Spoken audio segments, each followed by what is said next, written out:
सरोज नगर में झुग्गियों को हटाने पर जुलाई तक रोक जारी रहेगी। सुप्रीम कोर्ट ने यह फैसला दिया है। सुप्रीम कोर्ट ने झुग्गीवासियों की जानकारी इकट्ठा कर अदालत को देने के लिए एक नोडल ऑफिसर नियुक्त किया है।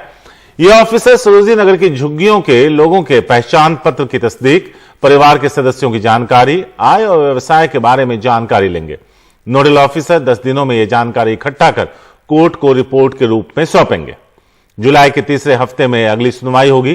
तब तक झुग्गियों को हटाए जाने पर रोक जारी रहेगी। 25 अप्रैल को सुप्रीम कोर्ट ने 200 झुग्गियों को तोड़ने पर रोक लगा दी थी। अब यह रोक जुलाई तक लागू रहेगी। आशीष भार्गव हैं हमारे साथ इस बारे में ज्यादा बात करने के लिए। आशीष, हम और आप दिल्ली में जमाने से हैं और इस तरह की कार्रवाई देखते आए हैं। पहले तो बसने देती है अथॉरिटीज और फिर उन्हें उजाड़ने आ जाती है। इस केस में भी कुछ ऐसा ही हुआ। सुप्रीम कोर्ट में क्या कुछ हुआ, जरा बताइए।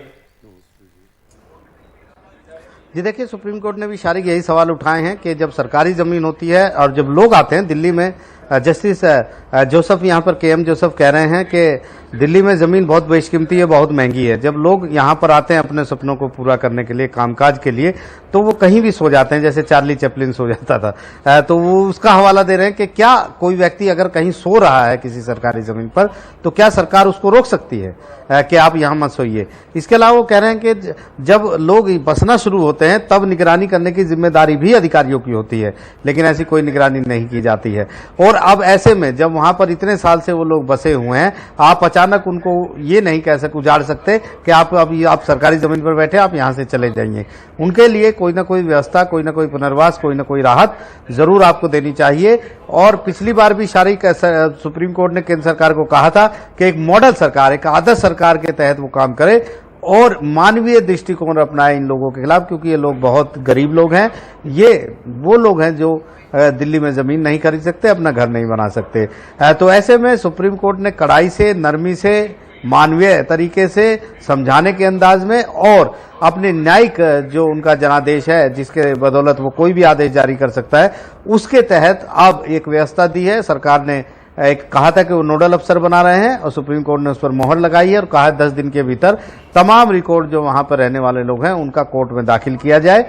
कोर्ट देखेगा कि किस तरीके से सत्यापित लोग हों, कितने लोग हैं। 172 लोगों के बताए गए हैं। उसके बाद अदालत में स्कीम आएगी और फिर इन लोगों की उम्मीद जग गई है कि कहीं ना कहीं वैकल्पिक तौर पर, पुनर्वास के तौर पर इनको कहीं ना कहीं कोई ना कोई छत जरूर मिलेगी। जी आशीष, संक्षेप में इनकी किस्मत अच्छी है। इससे पहले भी कई कार्रवाइयां हुई जहां उजाड़ तो दिया गया और उन्हें खुले आसमान के नीचे छोड़ दिया गया। जी बिल्कुल, देखिए हर शख्स, हर व्यक्ति तो देश की अदालतों में नहीं आ सकता, लेकिन जो लोग भी आए हैं उनको राहत जरूर कोर्ट से मिली है, क्योंकि कोर्ट का एक रुख रहा है कि आप किसी को भी ये कहकर नहीं उजाड़ सकते कि ये आपकी जमीन नहीं है, आप यहां से चले जाइए।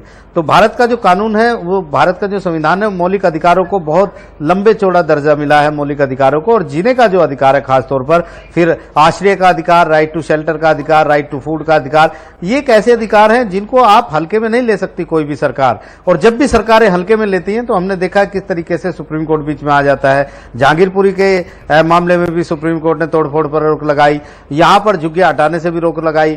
सरकार कह रही है कि तो ऐसे ही बसे हुए थे, इनके लिए कोई योजना नहीं है। लेकिन अदालतों ने, हमने देखा है कि दिल्ली में रेलवे के किनारे 50 किलोमीटर तक जो हजारों झुग्गियां बनी थी, उनके लिए भी सुप्रीम कोर्ट ने ऐसे स्टे दिया था और कहा था कि वैकल्पिक व्यवस्था पुनर्वास की जरूर होनी चाहिए। अगर कोई बैठा हुआ है तो निश्चित तौर पर एक लक्ष्मण रेखा खींची है सुप्रीम कोर्ट ने।